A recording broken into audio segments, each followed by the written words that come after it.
네이버에서 AP투자연구소를 검색하시고 홈페이지로 들어오세요. 김영재 소장이 매일매일 실시간으로 추천 종목과 시황 분석을 진행하며 장 마감 후 결산 내역도 투명하게 공개하고 있습니다. 주식이 어렵고 종목 찾기가 힘든 분들을 위해 무료로 진행하고 있습니다. 안녕하세요. 반갑습니다. AP투자연구소의 이정열 전략팀장입니다. 금일은 5월 11일이고요. 현재 시각은 3시 17분을 지나고 있습니다. 한국가스공사고요. 코드번호 036460입니다. 한국가스공사가 최근에 이제 공매도 우려감으로 인해서 주가가 조정을 좀 큰 폭으로 받았다가 반등 흐름들을 좀 빠르게 보여주고 있는 상황이에요. 일단은 시장이 굉장히 좀 안 좋은 상황들이죠. 좀 좋았다가 안 좋았다가 냉탕과 온탕을 계속 오가고 있는 상황들인 것 같은데, 일단은 시장에 대한 부분들은 먼저 말씀을 드리자면, 뭐랄까, 아직까지 뭐 주가 지수가 조정을 좀 21선을 이탈을 해가지고 추가 조정을 좀 보일 것이다 라고 말씀을 드리기에는, 좀 한계가 있는 상황인 것 같아요. 아직까지는 그렇게 보기에는 무리가 있는 것 같거든요. 그래서 좀 반등을 추세적인 반등 흐름들을 계속 이어갈 수 있지 않을까. 오늘 뭐 기술주들이 뉴욕 증시에서 기술주들이 대폭 조정을 좀 받는 모습들을 보여줬었는데, 인플레이션 우려 때문에 조정을 받았습니다. 더군다나 필라델피아 반도체 지수가 조정을 받으면서 반도체 기업들이 대부분 낙폭을 좀 확대를 하는 모습들을 보여주고 있는 상황이에요. 대형주들이 지금 SK 하이닉스라든가 삼성전자라든가 낙폭을 좀 확대가 되고 있는 모습을 보여주고 있기 때문에 지수 자체가 조정폭이 좀 강한 모습들을 좀 보여주고 있다라고 할 수 있는 부분들인 것 같은데, 제가 봤을 때는 뭐 추가적으로 하락할 것 같지는 않거든요. 좀 봐야 되는 부분들이긴 하지만 좀 조심스럽지만 하락할 것 같다라는 생각이 좀 들지는 않습니다. 자, 어제 외국인 기관 금융투자 투신 연기금 사모펀드에서 매수세를 보여줬어요. 개인 투자자들 제외하고. 오늘은 얘네들이 다 이제 매도를 전환이 됐어요. 약간 지금 시장 양상이 이전부터도 뭐 그렇긴 했지만, 좀 더 개인과 다른 기업들, 다른 이제 수급 주체들의 싸움들이 좀 심화되고 있는 것들이 아닌가, 그런 생각이 좀 들어요. 개인만 매수 동향을 좀 보이는 것을 봐서는 힘겨루기 양상이 개인들이 홀로 외로운 싸움들을 계속 보여주고 있는 상황인 것 같습니다. 자, 일단은 코스피 종목들이 어제 대부분의 종목들이 좀 상승 회복하는 모습들을 보여줬는데, 오늘 좀 반납을 하고 있어요. 대부분의 종목들이 좀 이제 상승분을 반납을 하면서 지수에 대한 조정들을 좀 보이고 있다라고 할 수 있는 상황들이다라고 말씀을 좀 드리면서, 최근에 시장이 굉장히 좀 안 좋은 모습을 보여주면서 반등이 좀 나오는 모습들을 뭐 그대로 방향성은 따라가고 있습니다. 근데 이제 변동폭에 대해서 변동이 있었던 그런 폭 자체는 좀 큰 상황들이라고 할 수 있을 것 같아요. 좀 공매도에 대한 이슈가 좀 있었는데, MSCI 편출 리스크에 공매도가 몰린 것이 아니냐라는 그런 소식이 있었습니다.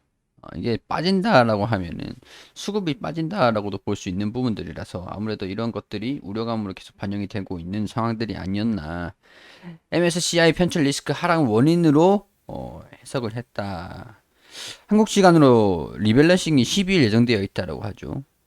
이런 공매도 재개가 리스크를 부각시키는 요소로 작용이 되면서 주가가 큰 폭으로 좀 빠지는 모습들을 보여주고 있는데, 오늘 11일이죠. 내일 결론이 좀 난다라는 생각으로 인해서 주가가 과매도에서 반등이 좀 나오는 그런 형국을 좀 띠고 있다라고 할 수 있는 상황인 것 같아요. 자, 실적 예고를 5월 12일에 발표를 하기로 했습니다. 실적이 그렇게 좋을 거라고 기대를 하고는 있지는 않네요. 솔직히 말씀드리면. 실적이 큰 폭으로 개선이 될 거다.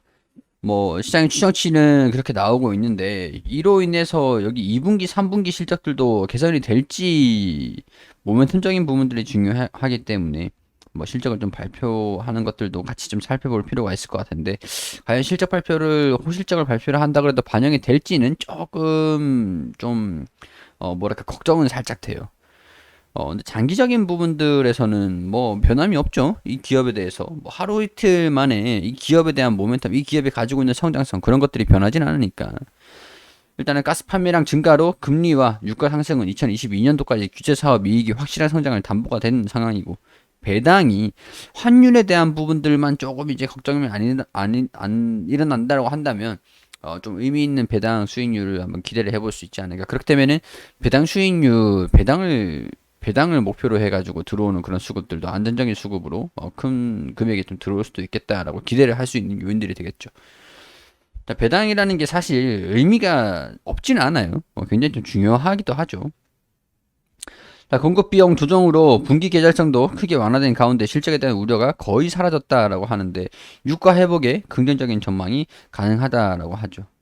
환율이 안정적으로 유지되어서 배당 여력이 확대되길 바라는 것만이 유일한 걱정거리다. 그리고 수소산업자로 인한 그런 성장성들도 추후에 꾸준하게 반영이 될 것이다라고 하고 있는 부분들이고, 뭐 이 기업의 상황들이 MSCI라는 그런 이슈들은 하루아침에 왔다 갔다 할 수 있는 그런 결론이 날 수 있고 기업 가치가 변화가 있을 수 있는 부분들이 되겠지만, 사실 이 기업의 원초적인 가치라든가 이 기업의 산업, 그런 부분들은 하루아침에 변하지 않습니다. 시간적인 부분들이 서서히 반영이 된다라고 하면 모를까.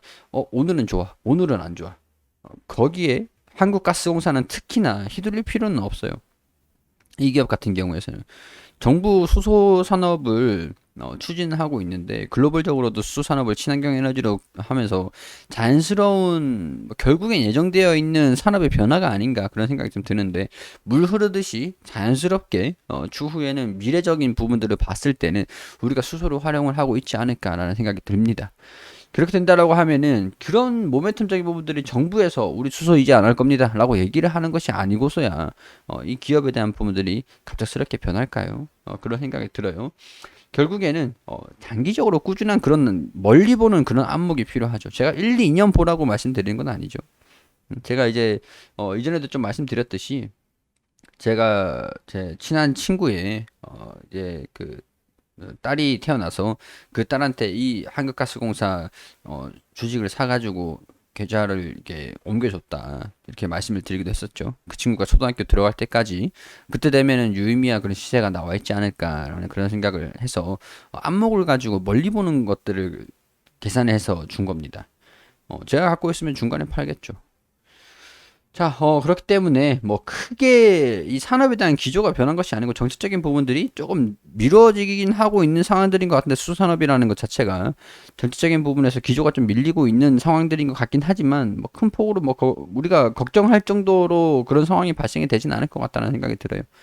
자, 이런 부분들 참고를 하시고 이 기업의 모멘텀적인 부분들 체크를 해서 수소 산업을 좀 믿으면서 좀 멀리 보는 안목이 괜찮지 않을까 그런 생각이 듭니다. 한국가스공사에도 빚이 드는 날이 분명 올 거라고 생각을 해요.